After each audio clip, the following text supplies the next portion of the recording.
दोस्तों आज हम आपको बताने वाले हैं दुनिया की सबसे खूबसूरत और खूंखार रानी रानी क्लीयोपेट्रा के बारे में, जिसने अपने ही दो सगे भाइयों के साथ शादियां की और राजगद्दी हासिल करने के लिए उसे मरवा दिया। क्लीयोपेट्रा की ये कहानी लगभग 2000 साल पुरानी मानी जाती है। ये बात तब की है जब मिस्र में टोलमी साम्राज्य का शासन था। क्लीयोपेट्रा के पिता टोलमी 12 की मृत्यु के बाद क्लीयोपेट्रा के भाई टोलमी 13 को मिस्र का अगला राजा बनना था और क्लीयोपेट्रा जो अपने ही भाई से उम्र में बड़ी थी, उसे अपने भाई के साथ शादी करके मिस्र की अगली रानी बनना था, क्योंकि प्राचीन मिस्र के राजघराने के लोग आपस में ही अपने सगे भाई बहन के साथ शादियां कर लेते थे ताकि राजवंश का खून शुद्ध रह सके। टोलमी 13 को जब राजा बनाया गया तो उसकी उम्र लगभग 10 साल की थी और क्लीयोपेट्रा की उम्र लगभग 18 साल की थी जब इसको रानी बनाया गया। इसका मतलब मिस्र को चलाने की सारी जिम्मेदारी क्लीयोपेट्रा के हाथ में आ गई। लेकिन यह बात राजघराने के कुछ लोगों को बर्दाश्त नहीं हुआ कि उन्हें एक औरत के नीचे काम करना पड़ रहा है, इसलिए राजमहल के अंदर ही अंदर क्लीयोपेट्रा के खिलाफ साजिशों के धागे बुने जा रहे थे। इस बात की जब क्लीयोपेट्रा को जैसे ही भनक लगी तो क्लीयोपेट्रा को जान बचाकर मिस्र से भागना पड़ा।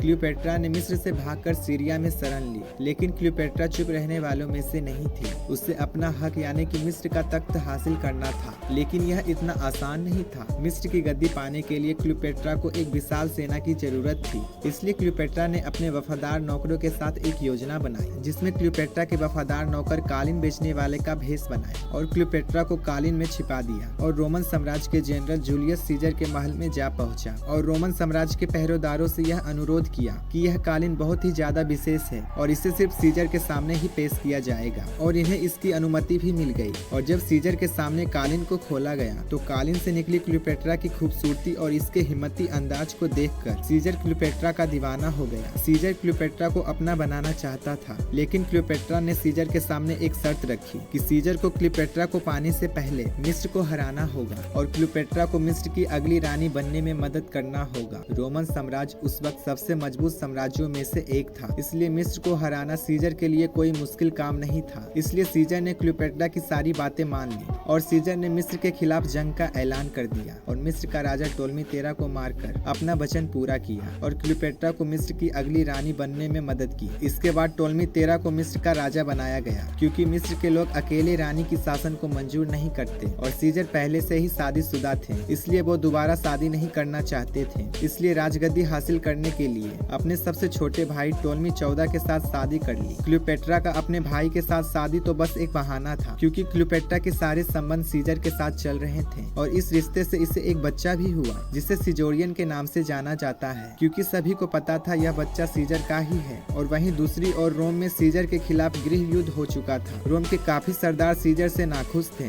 उन्हें लग रहा था कि सीजर की वजह से रोमन साम्राज्य खतरे में पड़ सकता है। और जब काफी समय मिस्र में बिताने के बाद जब सीजर रोम वापस लौट रहे थे तो उनके ही वफादार दोस्तों ने सबके सामने सीजर पर जानलेवा हमला कर दिया। इसके बाद क्लीयोपेट्रा अकेली पड़ गई और उसने अपने बेटे को मिस्र का राजा बना दिया। अब क्लीयोपेट्रा को अपने लिए एक हट्टे कट्टे इंसान की जरूरत थी, इसलिए क्लीयोपेट्रा पहुंची रोमन साम्राज्य के मार्क एंटोनी के पास और मार्क एंटोनी अपनी पत्नी को छोड़कर क्लीयोपेट्रा के साथ रहने लगे। ये बात क्लीयोपेट्रा के बेटे को अच्छा नहीं लगा और रोमन साम्राज्य के खिलाफ युद्ध का ऐलान कर दिया और ये झूठी खबर फैला दी कि क्लीयोपेट्रा की मौत हो गई है। ये बात सुनकर मार्क एंटोनी अपने तलवार से खुद को मार डाला। ये बात जब क्लीयोपेट्रा को पता चला तो क्लीयोपेट्रा जहरीले सांपों से खुद को कटवा कर मर जाती है और इस प्रकार इस साम्राज्य का अंत होता है।